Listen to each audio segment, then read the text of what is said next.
posso deixar você comprar alguma coisa de 30, de 35, até de 40 centavos. Inclusive, eu não almocei hoje pra arrasar com a festa. Pois olha aí! Aquela velha rabugenta da sua mãe te defende. O aniversário do Kiko é, sem dúvida alguma, um dos melhores episódios de Chaves, um dos mais queridos pelos fãs.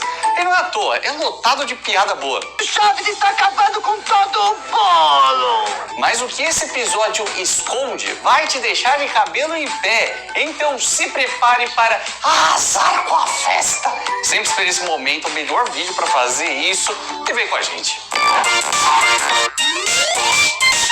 Esse vídeo está saindo no dia 22 de abril de 2026 e no dia 21 de abril de 1975, esse episódio foi exibido lá no México pela primeira vez. Ou seja, o Kiko comemorou seu aniversário há exatamente 51 anos. Ou quase exatamente, bateu na trave. O que mostra que o Chespirito não estava muito preocupado em as coisas fazerem sentido com datas, porque no episódio do Cãozinho da Bruxa do 71, o Kiko fala isso. Eu nasci em 7 de maio de 1965.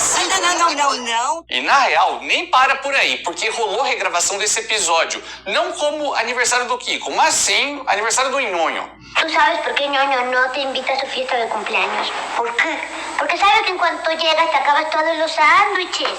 Mas na real, a festa nem acontece. Primeiro porque é um remake somente da primeira parte do episódio, daquelas conversas que acontecem no pátio, e também, apesar de ser uma regravação, tem coisa diferente.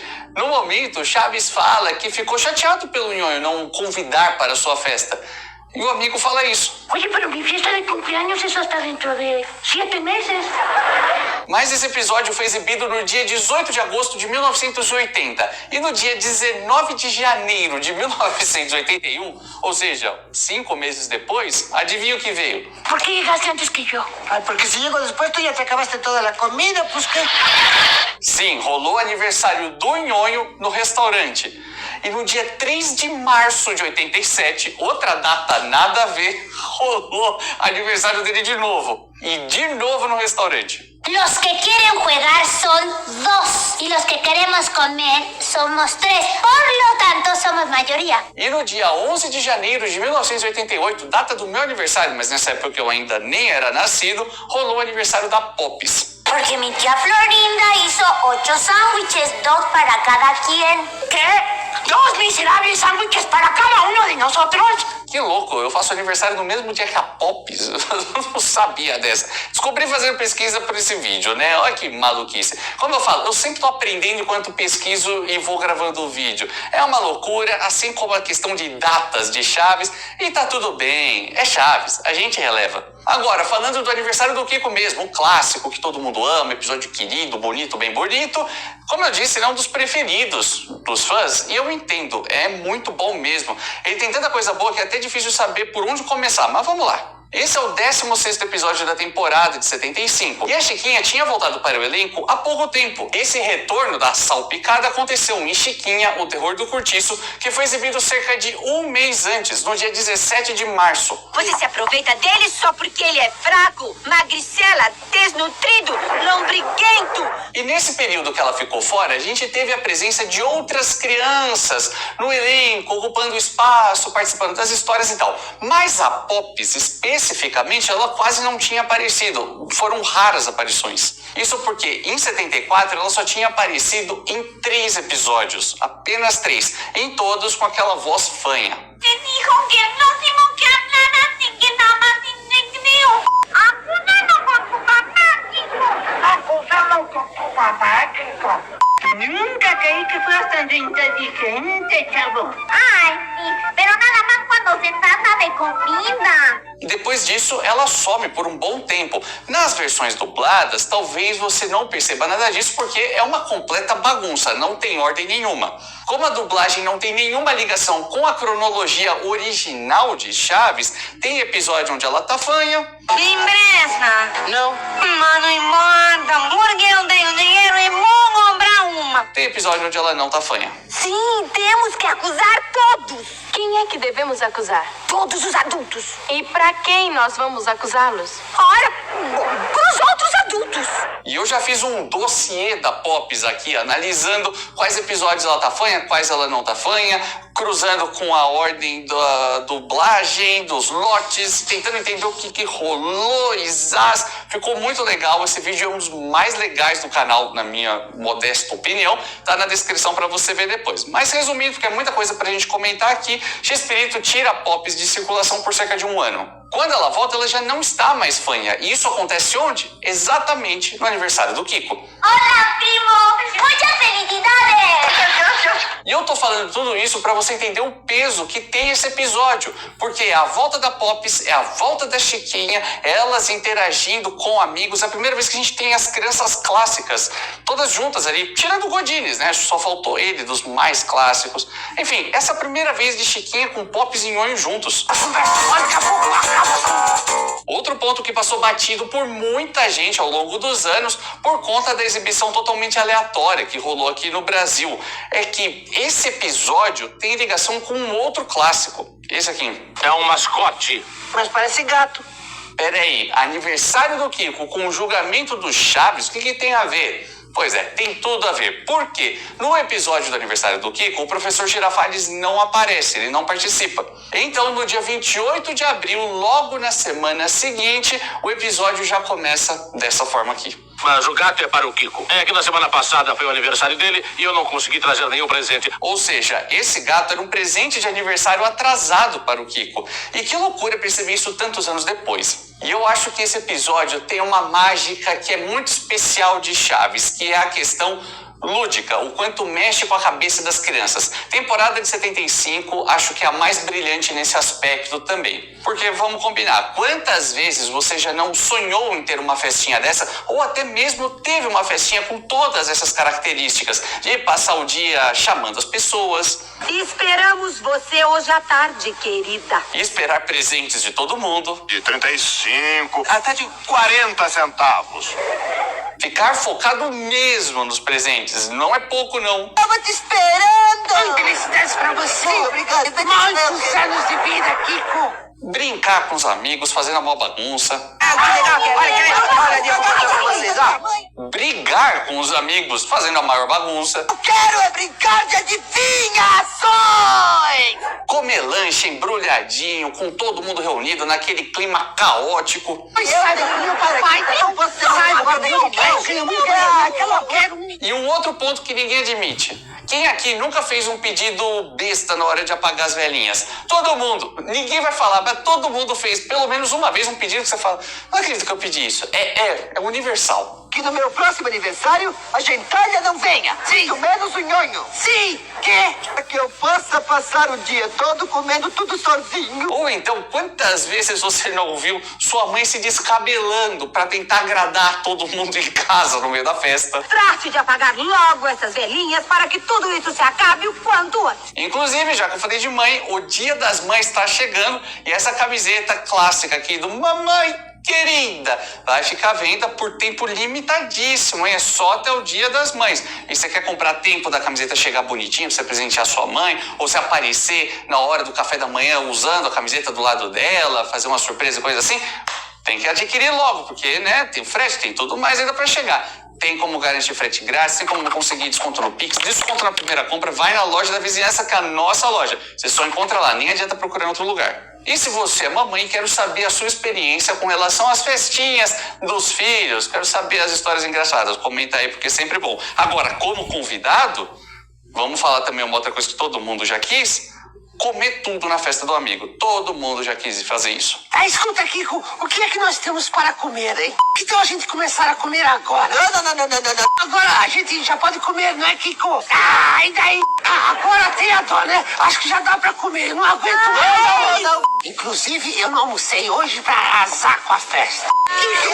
Que hora que nós vamos comer? Bem, acho que agora já dá pra comer, não? Esse tipo de coisa que é muito senso comum torna a experiência muito particular com os espectadores, porque todo mundo já passou por pelo menos algumas dessas situações, todo mundo já vivenciou esse tipo de coisa, então a gente olha aquilo, dá pertencimento, sabe? E tem outra coisa, pro episódio cair no gosto do jeito que caiu, é porque é engraçado. Não se sustentaria apenas por isso. Ele é ótimo, tem boas piadas, é um roteiro até então inédito. É muito, mas muito bom. Foi só o que me sobrou. E outra coisa que faz a galera gostar muito desse episódio é aquela mão do Chespirito na hora de escrever e montar cenas que encantam. Que passa o episódio todo sendo engraçado, caótico, divertido, muitos personagens juntos e um monte de coisa acontecendo para no final equilibrar tudo isso com um socão no estômago, um choque de realidade e uma lição muito bonita. Outro? Obrigado, Chaves. Espere, Chavinho, olha, eu também tenho uma coisa pra compartilhar com você. Um refresquinho. Obrigado. De nada, Chaves, de nada. E eu acho que essa cena é uma das melhores do seriado, porque ela também não é extremamente dramática. Ela não pesa o clima, como pesa, por exemplo, o desjejum do Chaves. Sua Madruga apanhando pra caramba, e no final o Chaves chorando, a Chiquinha chorando, quer dizer, e o Chaves lá na porta esperando o dia seguinte, música melancólica, quem sabe a hora que seu pai acordar do desmaio, que loucura, ele vai me chamar pra fazer café da manhã. Mano, pesado. Aqui não é isso. Aqui é só bonito, emocionante, é mais leve, sei lá, uma cena linda. E é por isso que eu já quero aproveitar e falar, na sua opinião, qual é a cena mais bonita de Chaves? Bonita, aquela que você fala, cara, que lição, o quadro, a trilha sonora, seja lá o que for, conta aí, quero saber a sua opinião. Cena mais bonita de Chaves é a palavra-chave de hoje. Até agora eu tô falando todas as curiosidades a respeito desse episódio e falando quanto ele é bonito, bem bonito, tudo isso, e realmente ele é um ótimo episódio, mas ele também tem uns erros muito engraçados, muito curiosos. Quê? Tem algumas mudanças em uns elementos cenográficos do mais completo nada, principalmente a cortina da Dona Florinda, que primeiro é assim. É sim! E depois, como num passe de mágica, numa bruxaria da Dona Clotilde, ficou assim. Não adianta, mamãe. Em toda a vizinhança é difícil encontrar gente da alta. Dá pra perceber que rolou um trabalho muito grande com o chroma key também, porque tanto o Edgar quanto a Florinda interpretam dois personagens. Gravar esse tipo de coisa na época era um desafio.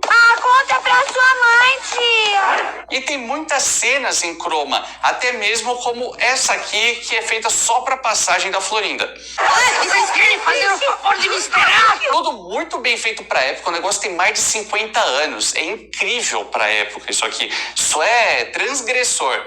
Mas isso aqui? Vamos lá! Calma. Na boa, por que gravaram essa cena do Nhonho em chroma? Por que isso?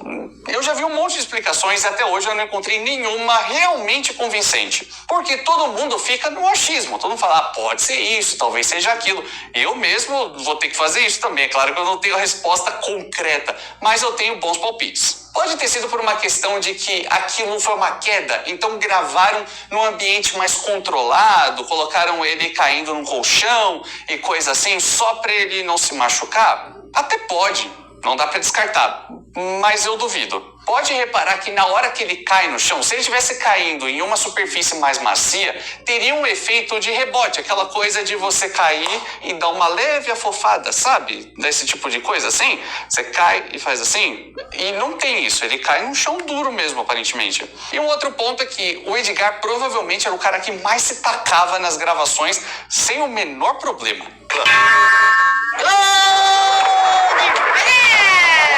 Na gravação de El Chanfle 2, ele chegou até a quebrar o braço se tacando no chão. Eu acredito que tenha sido muito mais um problema de logística na ordem de gravação. Eu não sei se você sabe, mas geralmente as cenas de um seriado, de um filme ou qualquer outra coisa do tipo não seguem a ordem do roteiro. Primeiro grava um cenário aqui, depois grava outro cenário ali e às vezes as coisas mudam tudo na edição. Mas aí, se for uma questão relacionada a isso, pode ser uma coisa de figurino, uma questão de tempo de diária, pode ser uma questão de montagem e desmontagem de cenário, pode ser uma questão de iluminação que não estava preparada para aquele momento, não tinha tempo de gravar essa cena e depois o pessoal ia montar um chroma, então falou, grava essa cena parada, depois a gente põe em chroma. Pode ser um monte de coisa e aí não tem como saber. O que a gente percebe é que esse episódio foi muito grandioso para a época, em termos de produção mesmo. Foi um desafio gravar com tanta gente, tanto chroma, tanta bruxa. Por isso que ele tem tantos detalhes que mudam de uma hora para outra, sem explicação, que dá pra gente perceber que ele foi gravado em mais de uma diária, o que é totalmente normal. Acredito que todas as cenas que se passam no pátio principal foram gravadas no mesmo dia. A gente percebe pelos elementos que continuam no mesmo lugar, como o triciclo principalmente. Porém, tem algumas diferenças sim, como a gaiola que fica na frente da casa da Dona Florinda. Uma hora tá lá, outra hora não está. Como essa não é uma diferença estrutural, como a gente percebe de um episódio para outro, na mesma temporada, que muda a janela, muda a distância entre janela e porta, muda a escada, o pessoal desmontava e montava novos cenários de vila o tempo todo. Não é esse caso. Então, provavelmente teve só um espaço entre uma coisa e outra que tiraram ali e acabou passando batido. Já na casa da Dona Florinda, percebemos que a grande maioria das cenas são gravadas com essa cortina verde. Só que aí tem um detalhe. Nessa época, a Dona Florinda usava o seu cabelo de verdade enrolado nos bobs. Então, para fazer a Pops, ela usava uma peruca. Digo nessa época porque em vários momentos ela usava uma peruca para fazer a Dona Florinda também. Você reparou nisso? Por favor, criança! Essa velha chata que é a mãe do Kiko. Que safado!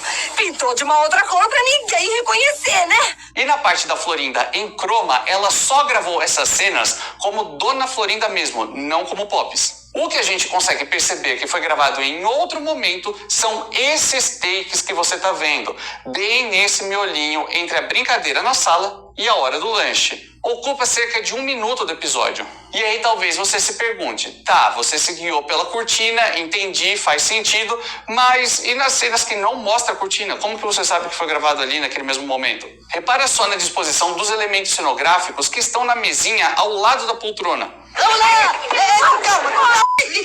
Por que você escorreu, hein? E outra coisa, repara na diferença da comida que está na mesa. Ai, que gentalha! Nunca mais na minha vida eu vou ouvir na sua festa. E se você reparar nesse miolinho, o nhonho não aparece em nenhum momento. É um plano fechado na Chiquinha e no Kiko, depois a Pops e a Dona Florinda e o Chaves correndo pra mesa. Fica essas duas coisas. Cadê o nhonho nesse tempo? Ele não tá ali. Então será que nesse momento que rolou essa gravação com a cortina branca, o nhonho não estava ali e precisou fazer alguma outra coisa para ser inserido em pós? Pode ser. Percebe como são várias possibilidades? Eu acredito muito mais nisso, numa questão apenas de logística de gravação. E sinceramente, nada disso é um problema. É claro, vale pela curiosidade, vale por estudar a obra, mas a gente sempre assistiu numa boa e sempre vai ser incrível. Porém, devo ser sincero que quando a gente assiste assim, passa batido e tal, como eu disse, mas quando você repara a cortina mudando do nada, numa tacada só, é esquisito, vai.